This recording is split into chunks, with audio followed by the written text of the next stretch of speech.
es una alegría tenerte, para hacer el aguante a Luis Novarecio. Bueno, muchas gracias. Un placer estar acá.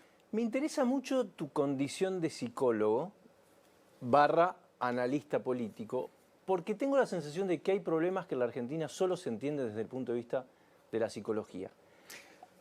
Así que te voy a preguntar, te pido disculpas por la terminología, yo nunca fui al psicólogo, así que me corregirás vos, pero quería arrancar por esto, a ver qué te parece. Uno de los ejercicios que escuché que algunos psicólogos le dan a gente que está por tomar una decisión difícil, léase, casarse, agarrar un trabajo nuevo, es ubicate un día después en el futuro, mentalmente, del que tomaste la decisión. Y pensá si te estás arrepintiendo o no en ese momento. Siempre me pregunté por qué Alberto Fernández no había hecho eso, porque era obvio, todos sabíamos que iba a pasar lo que después pasó con la vicepresidenta. ¿Qué pensás? Tal como decís, Pancho, la psicología tomó de por sí estos últimos años un lugar impensado. Creo que nunca estuvo tan presente en la historia argentina la condición psicológica de los dirigentes políticos por encima de la condición política. Esto realmente es una... Esto es algo nuevo, esto es de ahora. Para mí absolutamente sí. Si vos pensás desde la recuperación de la democracia, Alfonsín era un tipo eminentemente político, digamos que uno no podía deducir ahí ningún rasgo que obturara o que facilitara la cuestión política desde la psicología. Menem lo mismo, digamos, era un tipo carismático, pero era gente, más allá de que pudieras estar de acuerdo o no, equilibrada. O convencional, por lo menos. Totalmente. Con De la Rúa, digamos, hubo ahí algo bastante curioso, porque De la Rúa siempre se caracterizó por ser una persona centrada, un tipo inteligente, un tipo muy formado, y las últimas épocas de De la Rúa, uno lo que vio es algo muy parecido a lo que está viendo hoy con Alberto Fernández. Pero lo que cambió completamente esta dinámica y puso la psicología a la vista, en primer plano, fue la aparición de Cristina. Claro. Escuchamos todo este tiempo, incluso yo me ocupé mucho de esta arista, de este rasgo psicopático de Cristina. Para mí hay algo que no se tomó en cuenta, que por supuesto es constitutivo de la personalidad psicopática, que es finalmente el carácter autodestructivo. Ahora vamos a ir a Cristina porque me interesa detenerme particularmente. Pero ¿y Alberto Fernández? O sea, vos lo veías, el Alberto Fernández anterior, y tenía hasta otro tono de voz, Claro. otra prestancia. No evaluó lo que podía pasar, se tentó demasiado con la posibilidad de ser presidente. Yo creo que hay algo que nosotros no conocemos. Hay evidentemente, entre Cristina y Alberto, hay un pacto, hay un contrato, y todo contrato tiene garantías. Yo no sé cuáles son las garantías que están funcionando ahí. No me cabe duda que Cristina, como lo era Néstor en su momento, sería capaz de cualquier cosa. ¿Vos decís que Cristina puede saber cosas de Alberto que nosotros desconocemos? Absolutamente, absolutamente. Ahí hay un contrato. Y una extorsión también. Hay una garantía. Hay Claro, una garantía. Yo no sé cuál es la garantía, pero todo contrato tiene garantías. Y cuando vos lo ves proceder a Alberto, decís, este no es Alberto. Bueno, pero porque hay algo que desconocemos ahí, que yo honestamente no sé qué es, pero bueno, sabemos que es un país y una dirigencia, me refiero al kirchnerismo, que hace un uso de los servicios de inteligencia completamente perverso, con lo cual cualquier Porque cosa yo es lo posible. imagino en ese lugar, por ejemplo, a Néstor Kirchner o a Menem, o a Duhalde mismo. Cualquier peronista sabe que lo primero que tiene que hacer es independizarse de la persona que lo encaramó al poder, ¿no? Y Alberto Fernández nunca lo hizo. No, hay varias cosas. Primero esto que desconocemos, que no sabemos cómo está funcionando ese contrato y cuáles son las garantías. Pero después hay un hecho que también me parece que está pasando bastante inadvertido y que para mí es central. Cuando vos ves este juicio, este alegato del fiscal en relación con la obra pública, vos ves una cantidad de dinero, una cantidad de plata que yo creo que ni siquiera en los países ricos donde hay corrupción se maneja semejante nivel de dinero en concepto de corrupción. Yo lo escuchaba a Fariña ayer, que decía, Luis Majul le preguntaba asombrado que se hablaba de 5.000 millones de dólares. Y Fariña dice, no, es mucho más que eso. El robo total sería. Más de 5.000 millones de dólares. Es una barbaridad. Es una fortuna incontable. Bueno, esa cantidad de plata genera una cantidad enorme de consecuencias. Quiero decir, eso es lo que da el poder. Y eso lo tenía muy claro Néstor Kirchner. Cuando decía para hacer política hace falta platita, se refería a esto. Tampoco hay que pensar que todo este producto de la corrupción se usa para generar política, porque hay mucha gente, militancia, entre comillas, ¿no? Kirchnerista, que sostiene que efectivamente pudo haber habido corrupción, pero finalmente todo ese volumen de dinero es para una causa, no es para evitar que venga la derecha. Es muy gracioso. O sea, ¿no? Eso estaba pensado, no es que había algo patológico en Néstor Kirchner. Una vez, por ejemplo, le preguntaba, porque alguien me dijo que Cristóbal López y Néstor Kirchner se habían conocido en un casino. Entonces yo decía, no me da el perfil de Néstor Kirchner como alguien que vaya al casino. Y la persona que me lo decía, perdón, me decía, ojo, porque el que es avaro tiene la fantasía de que siempre puede hacer saltar la banca. Tratando de meterme en el personaje de Néstor, ¿no? Sí, yo tampoco me imagino que quizá Néstor Kirchner podía haber tenido alguna afinidad con el juego antes de haber hecho la fortuna que hizo. Ahora, hay algunos jalones en la historia de Kirchner que son increíbles. Yo creo que hay un gran problema cultural en este país, y es que finalmente naturalizamos esta cosa completamente sobredimensionada que tiene la realidad argentina, que es digna del realismo mágico, digna de la literatura. Estos personajes son literarios. Cuando vos ves esa imagen de Néstor Kirchner abrazado a una caja fuerte, eso no es normal. Estas cajas me dan éxtasis, ¿no? Éxtasis, pero además abrazado así con una pulsión sexual muy notable, ¿no? El tipo estaba abrazado a esa caja fuerte, y hay ahí, digo, una atracción extraña, digo, no es normal ver un tipo abrazado a una caja fuerte. Pero eso también se naturalizó, y a la, entre comillas, militancia, no le sorprende, no le llama la atención y no le parece relevante.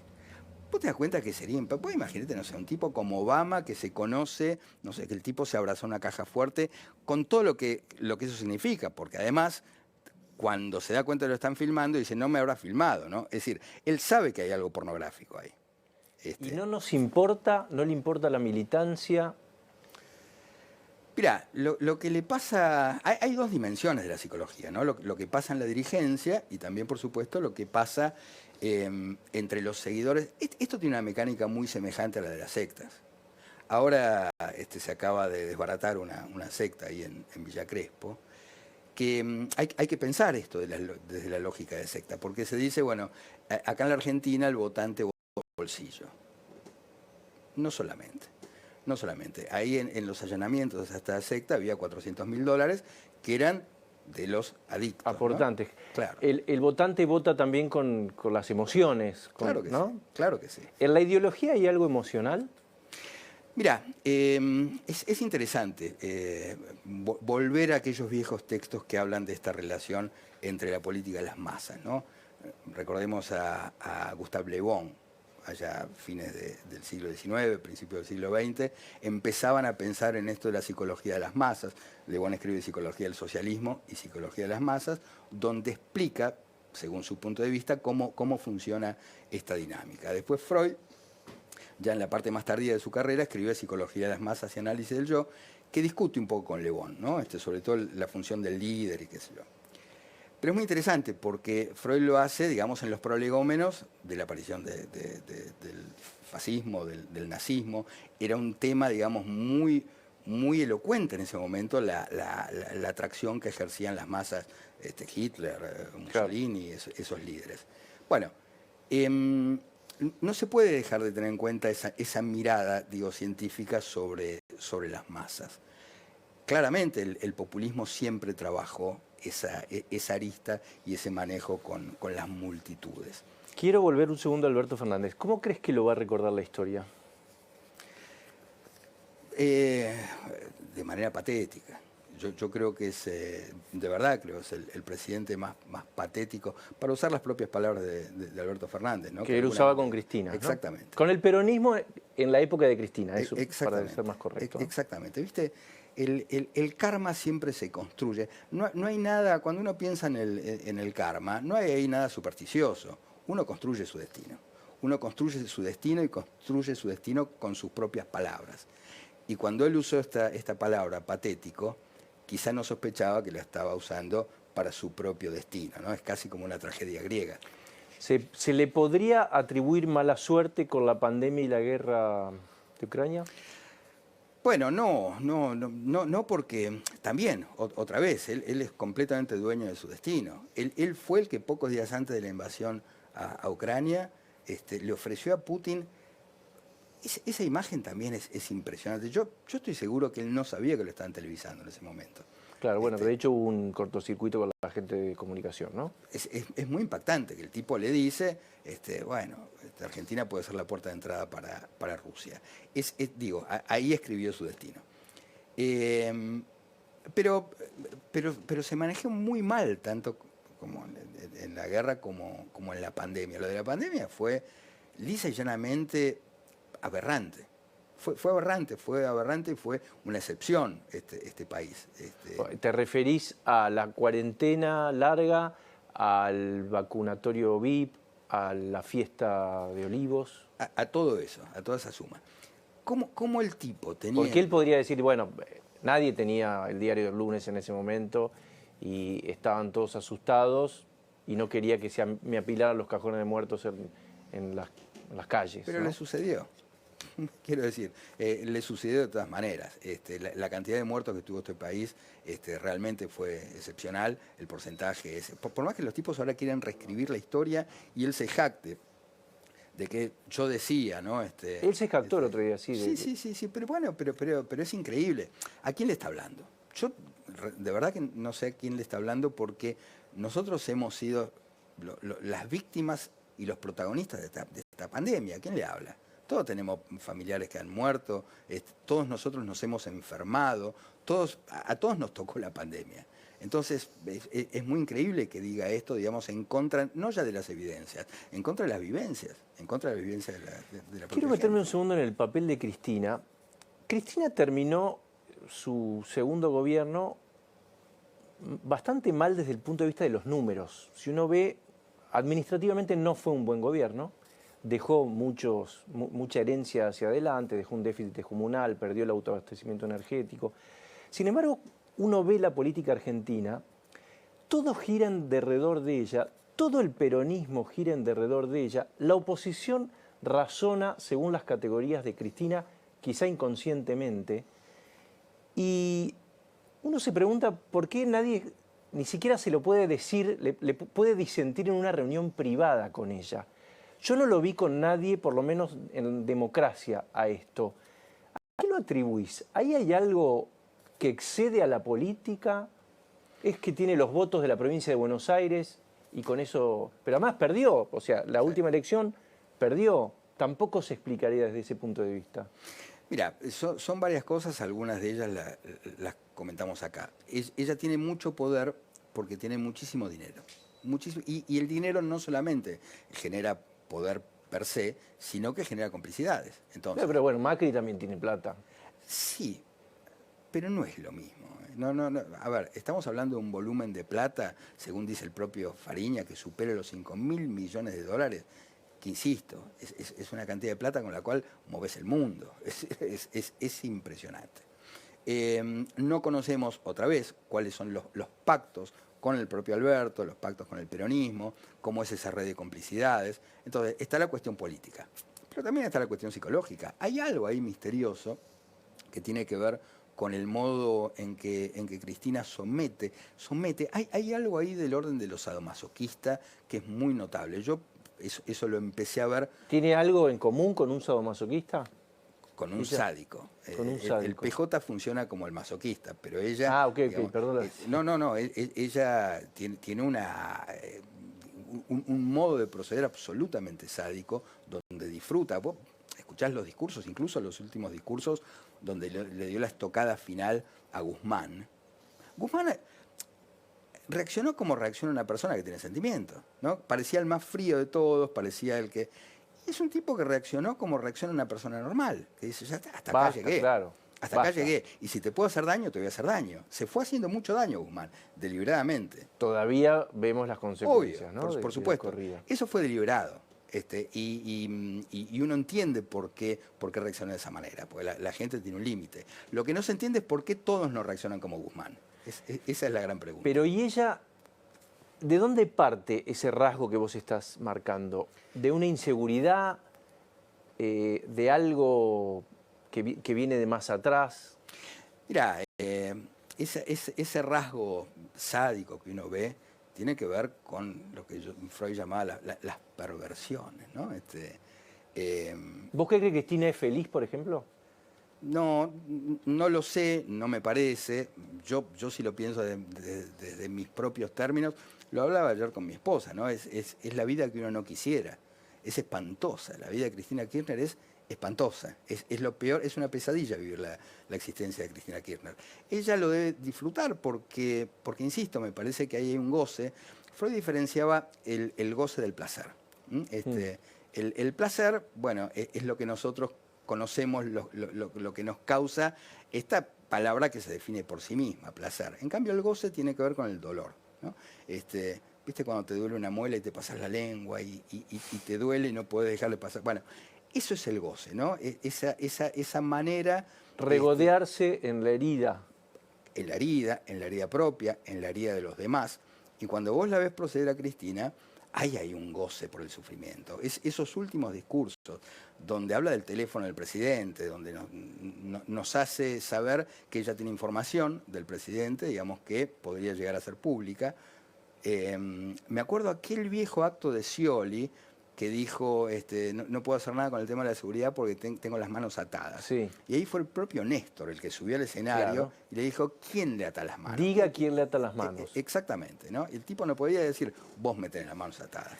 En el recorrido de Cristina hay algo muy interesante que pasó, que es que hasta la muerte de Néstor, ella era un personaje, había sido legisladora, era legisladora, tenía su historia, pero yo me acuerdo que en octubre del 2010, cuando muere Néstor, hubo un periodo corto en el que todo el establishment pensó que se había terminado el kirchnerismo y que Cristina no iba a estar a la altura.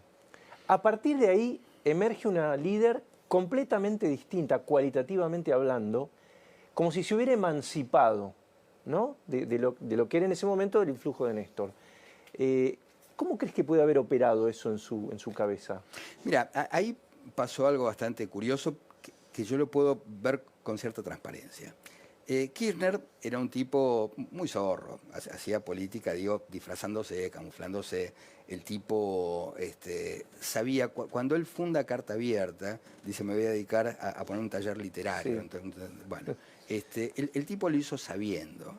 Él no tiene ninguna tradición ni marxista, ni comunista, ni mucho menos, pero sabía que esa narrativa iba a influir dentro de un círculo muy influyente, que es el de los intelectuales, los artistas, que eso sigue marcando una tendencia muy fuerte en el pensamiento. En Kirchner eso era una simulación. Ahora, creo que Cristina se lo terminó creyendo. Ella se terminó creyendo parte de esa intelectualidad, de la cual, por supuesto, digamos, no tendría con qué formar parte, pero terminó siendo la líder de lo que ella supone esa corriente. O sea, Néstor era como más cínico en eso. Sí, claro, absolutamente. Él sabía que le convenía tener esta ideología, ¿no? Este sector, pero Cristina, vos decís que lo encarnó. Absolutamente, y no se puede mover de ese lugar, ¿no? Vos sabés que el peronismo va y viene, un día de izquierda, otro día de derecha, esta es la historia del peronismo, pero ella es como que quedó congelada en ese lugar de líder de izquierda. Y le cuesta mucho moverse de ese lugar, aún poniendo a Massa en el centro de la escena. Mira, sí, déjame, yo conozco muy bien este tema de cómo funciona el adoctrinamiento, no como psicólogo, sino como niño adoctrinado que fui. Yo provengo de una familia comunista, mi abuelo materno era un dirigente del Partido Comunista, y yo iba desde muy chiquito a un jardín de infantes del Partido Comunista. Entonces éramos muy pequeños y cantábamos la Internacional en varios idiomas. Fui a un jardín de infantes dependiente del Partido Comunista y una colonia de vacaciones también del Partido Comunista, que cuando venían los padres hacíamos representaciones y, por ejemplo, representábamos la caída de Salvador Allende. Bueno, conozco cómo es ese adoctrinamiento y qué lugar ocupa la cultura en este adoctrinamiento. Qué lugar ocupa la literatura. Mi abuelo era militante del PC, pero además era editor de Udeva. Quiero decir, la calle Corrientes mueve muchísima corriente de opinión. Y eso Kirchner lo vio, pero Cristina es como que directamente se convirtió en la líder de los habitués del viejo Café La Paz, ¿no?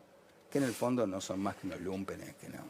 Esos lúmpenes hoy tienen cargos dirigenciales y están moviendo la Argentina. Eso a mí me impacta. ¿Es más cool ser de izquierda que ser de derecha en la Argentina? La izquierda sigue manejando la cultura. Esto es así en la Argentina y en cualquier parte del mundo. También lo es en Estados Unidos, también lo es, qué sé yo, vos ves cuáles son los grandes popes de la cultura. ¿Y por qué es eso? Es curioso. Es curioso, habría que hacer mucha historia. Porque alguien, es cierto, cualquier persona le puede preguntar, ¿sos de derecha, izquierda? Y en general el que es de derecha te dice soy de centro, ¿no? Es como vergonzante. Claro, también es cierto que las categorías quedaron muy desplazadas. Si vos me preguntás a mí, para mí, hoy por hoy, claramente la derecha es el peronismo y particularmente el kirchnerismo. Es ese componente populista, fascistoide, me parece que hoy por hoy lo encarna el kirchnerismo. Claro, es que el fascismo también se ponía el disfraz. Es decir, el nazismo llamaba Partido Nacional Socialista, Mussolini venía de la izquierda, venía del socialismo. Pero te pongo, por ejemplo, en general el artista es de izquierda o no, uno ve los actores, los músicos, es raro encontrar acá y en el mundo. Sí. ¿Por qué? Sí, igual hay un malentendido que también, insisto, tiene que ver con el liberalismo, el llamado liberalismo, ¿no? Tradicionalmente era mucho más de izquierda que de derecha. Antes de la Revolución Rusa, por lo menos, antes de la Revolución Soviética.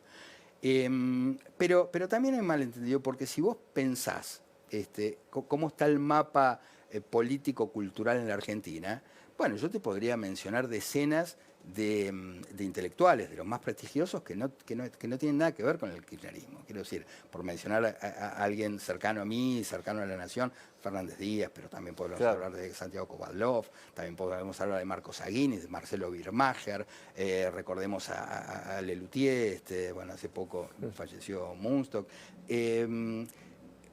Brandoni, muchísima gente de la cultura que no es en absoluto kirchnerista, sino más bien al contrario, y que tiene una tradición progresista. ¿Y qué pasa con el peronismo? Ya que vos dijiste, soy hijo de comunista, yo soy hijo de peronista. Cuando yo era chico, en los 80, era vergonzante ser hijo de peronista. Los 90 también. Hoy me da la sensación de que al revés, que es como incluso vas a encontrar en Palermo quien cante la marcha, ¿no? Bueno, pues es un déjà vu. Esto también pasó en los 70. Mira, eso también lo vi en carne propia. Yo te decía que mi abuela también era comunista. Además, cumplía con todos los papeles, pero eran judíos y comunistas, ¿no? Y mi abuela, como judía comunista que era, iba a el Teatro IFT, que estaba ahí en Once, que eran mujeres de izquierda, comunistas, que hacían grupos de lectura, llamados Leyenkraft. Y durante el peronismo cerraron el IFT, entonces se hacían esas reuniones de lectura de manera clandestina en departamentos. Y un vecino escuchó que estaban hablando, no sé qué estarían leyendo, algún libro con terminología comunista, las denunció y mi abuelita, una viejita, que yo la recuerdo como la típica abuelita judía que cocinaba gefilte fish, terminó presa mucho tiempo en las cárceles de Perón, en un convento en la calle Ribabamba y Lavalle. Yo no había nacido todavía, pero era la historia familiar. Estercita estuvo presa en las cárceles de Perón. Iba mi abuelo a llevarle comida, cigarrillos para las otras presas que eran prostitutas. O sea, eso fue el peronismo también, ¿eh? Eso fue el peronismo. Entonces, claro, pasaron los años, eso fue en la década del 50, y en los 70, de repente, los jóvenes miembros de mi familia primos, primas y qué sé yo, de repente se hicieron montoneros. Y era como una ofensa a la tradición familiar. Claro. O sea, Estercita estuvo presa, ¿entendés? Y vos ahora estás militando en una agrupación peronista. Bueno, eso ya lo vivimos, y con muchísima más virulencia y con muchísima más violencia. Uno podría decir, bueno, que el kirchnerismo es una versión mucho más soft de lo que fue los 70. ¿Qué análisis haces o alguna vez te preguntaste por qué en la Argentina fracasa la mayor parte de los gobiernos, siendo un país con muchos talentos, con riqueza? Podemos poner el ejemplo de la inflación, Julio. El mundo ya empezó a resolver la inflación y nosotros tuvimos más que Venezuela. Sí, totalmente. ¿Hay algo ahí que se nos está escapando por el cual fracasa todo acá? Hay una matriz populista muy profunda, que hace inviable cualquier proyecto que no sea populista.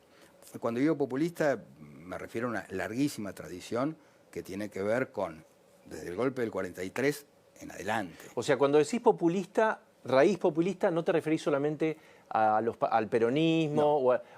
Puede haber populismo dentro del radicalismo, por ejemplo, también. Había populismo en la dictadura militar. Masera era un populista.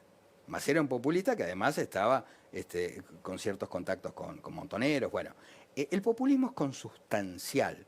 Entonces vos vas a encontrar esa matriz populista en todos los sectores de la política Fíjate argentina. lo que le pasó, por ejemplo, a Juntos por el Cambio con el tema tarifario, ¿no? Porque cuando uno revisa el gobierno de Macri, esto es una opinión mía, pero uno puede decir, el tema tarifario estaba bien encarado, ¿no?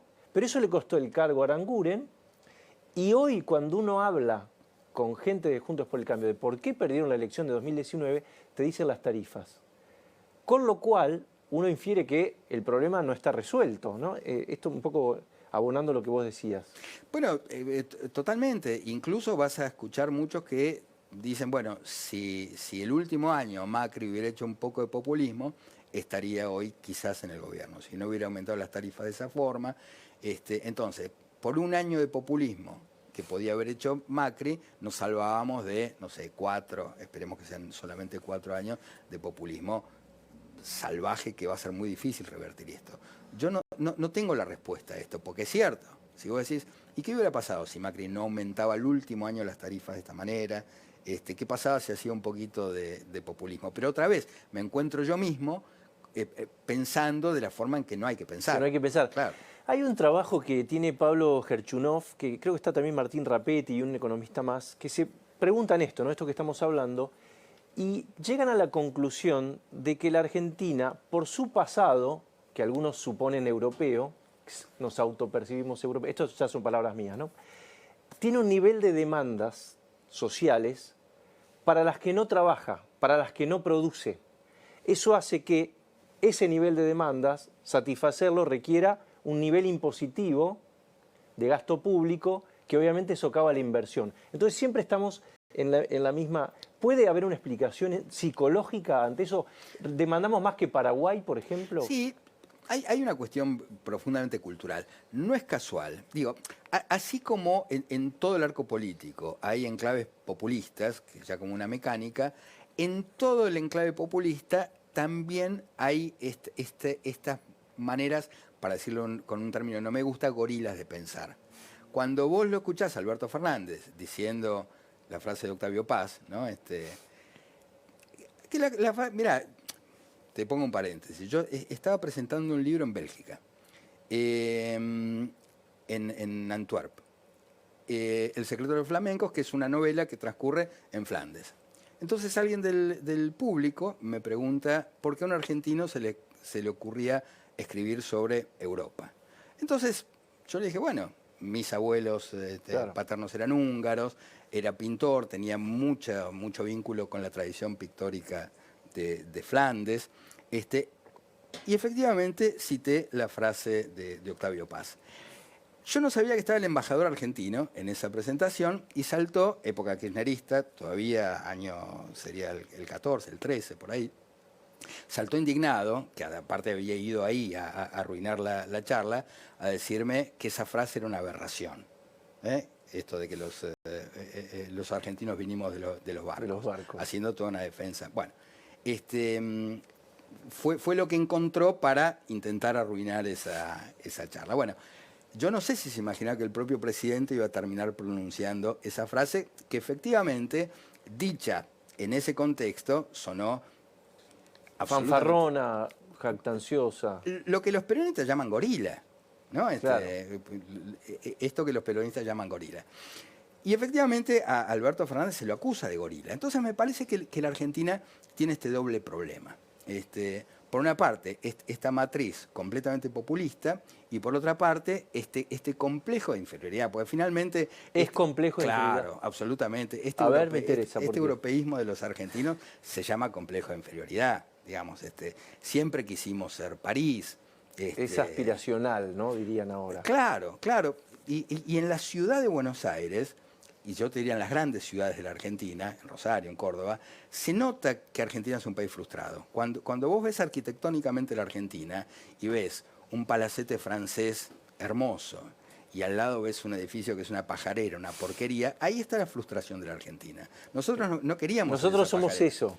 Somos eso. ¿Somos la pajarera o somos el otro? Somos la pajarera, absolutamente, porque ya no se puede construir esa arquitectura como hubiese sido Buenos Aires, digamos, si se hubiese concretado ese proyecto. Pero Buenos Aires nunca fue eso. Vos veías, en aquella época, si vos mirás álbumes de fotos de la vieja Buenos Aires, vas a ver que estaban esos hermosos edificios, pero al lado había unos baldíos espantosos, digamos. No es que Buenos Aires fue París y después la demolieron. Nunca llegó a ser eso. Entonces, me parece que para entender la psicología, la cabeza de los argentinos, hay que ver un poquito cómo es la arquitectura de las grandes ciudades de la Argentina. ¿Crees que hay alguien en la oposición pensando en un plan que pueda sacar al país de esta encerrona de la que estamos hablando? ¿O ya esto, viste que hoy hablas con gente, bueno, yo hablo mucho con empresarios, con sindicalistas, esto mucha solución no tiene? No, bueno, es que tiene que haber una solución. Digo, porque si no es la solución, es la disolución completa de la Argentina, y yo me resisto a esta idea. Mira, yo tengo que ser optimista y tengo que pensar que la sociedad se tuvo que haber dado cuenta el enorme error que cometió al votar este gobierno. Es, a mi juicio, digamos, un error histórico que habla de esto que hablábamos al comienzo. Me parece que hay un problema cultural, me parece que hay un problema ético, y me parece que cuando no aprieta demasiado el bolsillo, somos capaces de soportar perfectamente la corrupción, de asistir a la corrupción y no escandalizarnos en absoluto, porque tenemos la falsa percepción de que en alguna medida nosotros también somos beneficiarios de esa corrupción y no las víctimas. En cambio, cuando empiezan a apretar las circunstancias, cuando el bolsillo empieza a apretar, la gente se da cuenta que es víctima de esa corrupción. ¿Cómo te cae Massa? Mal. Mal. Sí, de verdad que me parece que es el arquetipo de lo que no debiera ser la política. ¿Qué es? ¿Qué? Es una persona, primero, muchísimo más lábil y volátil de lo que es el propio peronismo, ¿no? Es una persona, igual que Alberto, que puede cambiar de opinión según la hora del día. Es una persona que me parece oscura. Mira, no es que lo diga yo, ¿no? Lo dice Página 12. Página 12 señaló varias veces los nexos de Massa con el narcotráfico. Sería bueno que Página 12 hoy volviera a publicar esas notas, ¿no? Y ver si realmente hay algún nexo entre Massa y el narcotráfico. Me parece que ese es un límite. Me estás dando pie para meternos en la interna de Juntos por el Cambio. No sé si te sorprendió Carrió con las declaraciones del tenor que fueron la semana pasada, pero generó mucho revuelo, mucho malestar.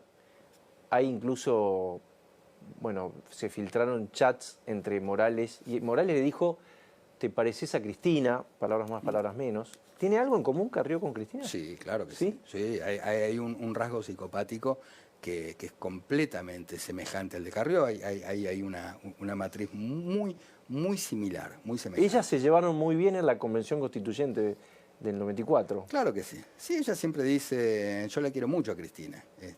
Sí. Siempre que va a matar a alguien dice: yo la quiero mucho a fulana, ¿no? Bueno. Pero son parecidas. Sí, claro que sí. A ver, me claro interesa ahondar en ese concepto. Sí, bueno, yo no sé por qué a Carrió se le permite, digamos, cierta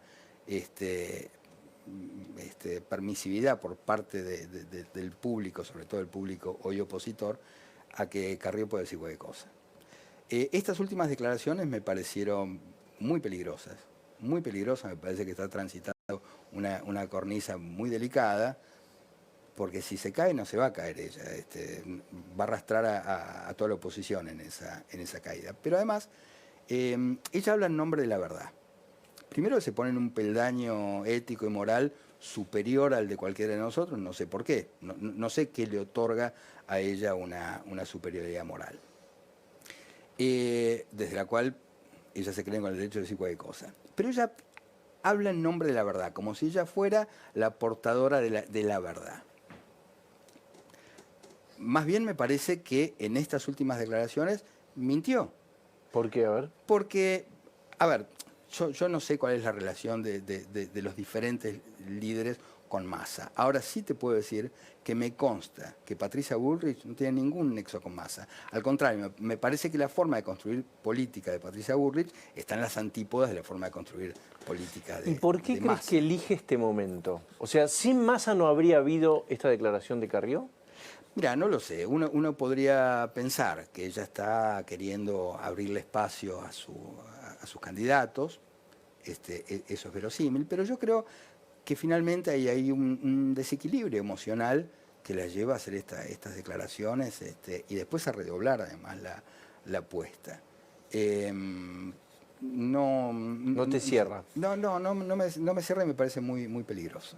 ¿Crees que Macri, con el gobierno que hizo y con el nivel de aceptación y rechazo que tiene, podría volver a ser presidente?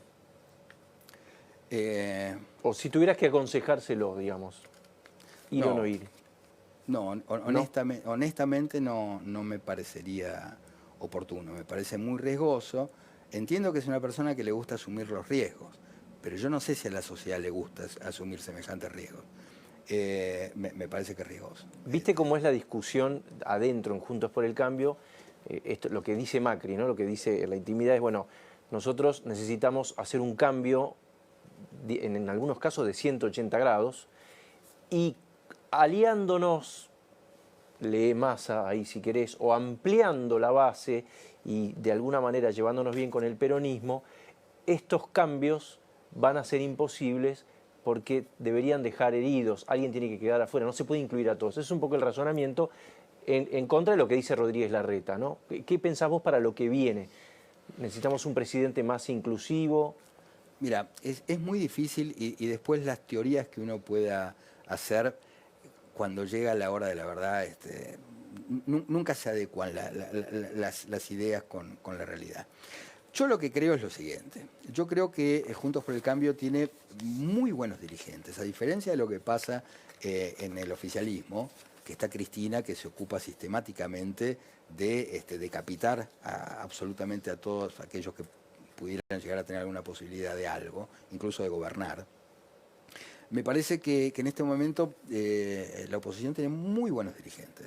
Yo creo que lo mejor. ¿Quién te gusta? A ver. No, me parece que... ¿Quién le ves condiciones? Yo, si te debo decir, me parece que Patricia Bullrich está precisamente como colocada en un lugar en las antípodas de la manera en que se hace política hoy desde el oficialismo. ¿A qué te referís? A ver, que ella no tiene problemas en pagar un costo político, por ejemplo. Me parece que es una persona que ya demostró que en su momento puede tomar decisiones duras, que es una mujer muy, muy decidida, y me parece a la vez ahora que está mostrando una empatía y una sensibilidad que pocos dirigentes de la oposición están mostrando en este momento. Eso es lo que yo estoy percibiendo. Ahora, al margen de esto, yo creo que son todos buenos los dirigentes. Bueno, pero pará, sí. Lo que dijiste de Patricia Bullrich, ¿Rodríguez Larreta es más tibio? Sí, pero además él hace un culto de la tibieza, lo cual no está mal. Me parece que... No es un valor negativo la tibieza. No, en absoluto, en absoluto. Para nada. Me parece que en estos momentos es un activo. Mira, cuando yo digo que hay que construir en oposición al oficialismo, me refiero a que este país necesita un cambio cultural. Si algún mérito tenía Macri, para mí el principal mérito de Macri, es que no construía política desde el personalismo. Yo creo que el gran mal de la Argentina es el personalismo. Que tiene que ver con lo que decías del populismo al principio, Absolutamente. ¿No? Entonces, por lo menos al comienzo, Macri era una persona que estaba construyendo consenso en torno a ciertas ideas, en torno a ciertas grandes ideas que después podía encarnar cualquier otro político. Eso me parecía que era un activo. Creo que después Macri se encariñó mucho con este papel de líder, que para mí no le suma, más bien le resta. Ah, le resta. Para mí sí, claro que sí. ¿Por qué? Porque la gente quiere ideas. La gente ya no quiere líderes. La verdad es esa. Por lo menos... Tampoco somos ángeles, ¿no? O somos todos intelectuales que...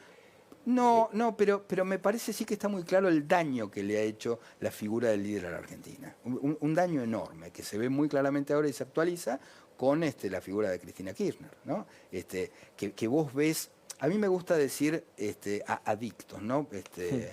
Porque adicto quiere decir el que no puede hablar, ¿eh? Adicción es no decir.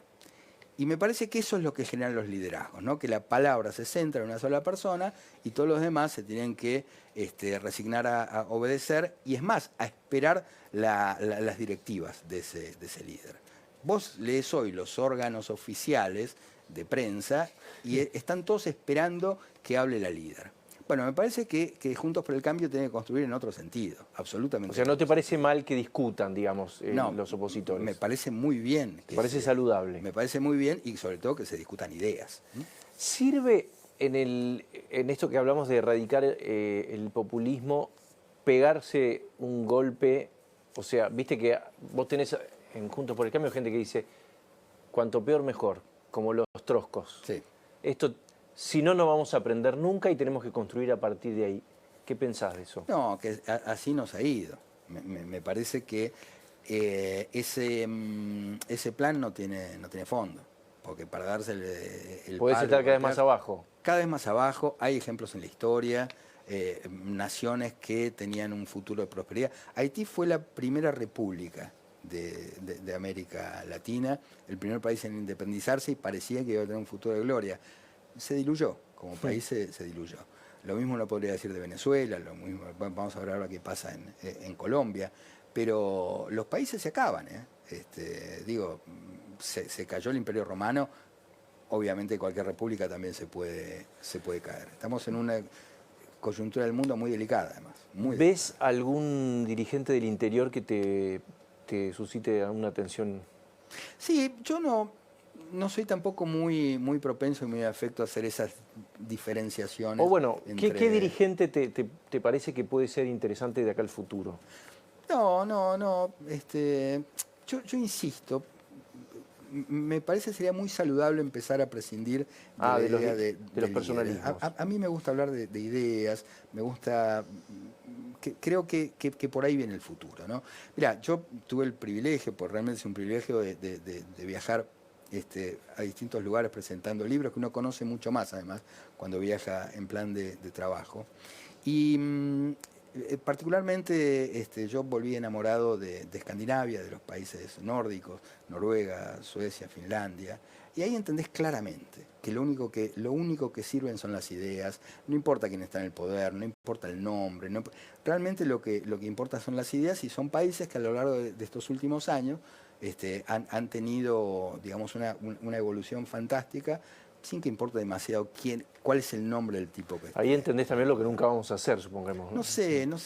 No lo sé, yo espero que sí. No lo descartás. ¿Manes, qué te parece? Mira, Manes es una persona que yo la respeto mucho desde lo profesional, con quien tengo además una gran relación desde la cultura.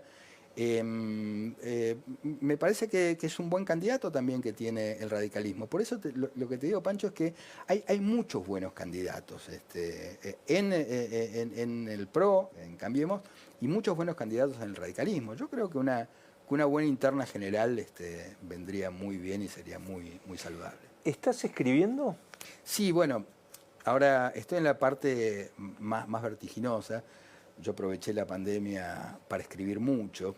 preferí no publicar durante la pandemia porque, bueno, las librerías estaban cerradas, digamos. No ibas a poder venderlo, básicamente. Sí, sí, pero además era un buen momento para producir. Vos sabés que Shakespeare, por ejemplo, escribió la mayor parte de sus obras durante las cuarentenas que había en aquella época, Mirá vos, que eran qué interesante. muchísimas. Son épocas muy fértiles para escribir, porque además pasan cosas en la sociedad que uno puede ver con cierta mirada privilegiada que en general en los tiempos que no hay anomalías uno no las percibe. Así que me dediqué a escribir mucho. Ya entregué el libro a la editorial. Ya estamos en ese proceso. Es como un alivio, ¿no? El editing. No sé si vos sos de los que sufre escribiendo. No. Como Jorge Fernández Díaz o yo, por ejemplo, vos, no me quiero poner a la altura de ninguno de ustedes, pero hay gente que disfruta escribiendo y gente que sufre escribiendo. No, yo en términos generales disfruto enormemente. El proceso de escritura. Después, en el medio de la escritura, pasan muchas cosas. Te identificas con el personaje, te identificas peligrosamente con el personaje, entonces cuando ves esa encarnación de tus propias cuestiones en esos personajes, vas para el otro lado. También son procesos muy angustiantes, con un caudal emotivo muy, muy fuerte. La escritura demanda un esfuerzo emotivo enorme, gigante. Yo termino exhausto después de escribir. Exhausto. Y en el momento de iniciar el texto, ¿sabés a dónde querés llegar o lo vas descubriendo? En general suceden las dos cosas. Vos trabajás con un esquema general, vos sabés que la novela va a empezar así y va a terminar así. También depende mucho, a mí me gusta transitar la historia.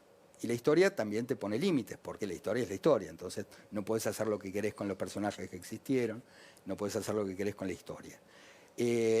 Pero después otra vez, en el camino, suceden cosas.